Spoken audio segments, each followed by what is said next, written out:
Hello mga guys, for today's video ay mag-share lang ko sa akong luto nga saging. So unang-unat guys, nagpalit ko og saging sa usa ka parent namo kay nagbaligya siya. So nagpalit ko og 5 ka kilo. And then, ang 5 ka kilo akong gibahin. Gidalan ako sa balay ang loyo. So, mauna akong gibuhat. Nagminatamis ko no ko guys. Pero nakalimot ko pagpalit og kanang gata. So, wala yun ako siya nabutangan og gata. Unya, kay need naman dyan nato siya lutoon. Kay medyo malata na siya pagka next day. So, giluto na lang yun ako. With all the asukal lang yun ang akong gibutang. Kay no choice na yun ko. Layo kayo ang merkado. So, na siya mga guys. Nagluto-luto si madam. Gamit ang akong multi-cooker or multi-pot. Hot cooker, hot pot. So, na siya.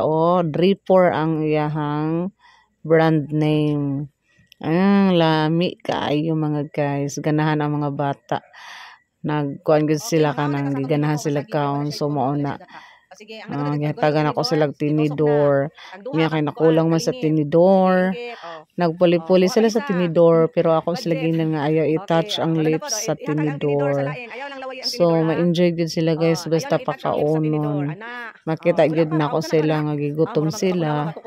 Kulang gud sila sa pagkaon. Lami kayo ilang snacks. So happy pud ko magtanaw sa ila nga nabusog sila. Nakakaon sila sa akong effort. Sos Ginoo ko guys. Kung ako lang siguro daghan og kwarta, ako gyud na sila pakanon kada adlaw. Pero unsaon ta man, pobre man si teacher. So ingana lang gyud ang akong ma-afford saging-saging. Pero nutritious man gihapon na siya nga snacks, okay ra na siya, di ba? Paspas na sila kaon. Kay ingon ko nga pwede pa second round, third round. Mo na sila mga guys. Diba happy kayo sa atong part nga makahatag to sa ilang kalipay. Even in a little way. So, magtanong na lang siguro kung sugod og saging karon. Kay murag dugay pa ko maka-retire o magsige pa siguro kog pakaon ani nila og saging. So yummy. Paspas gid sila paspas.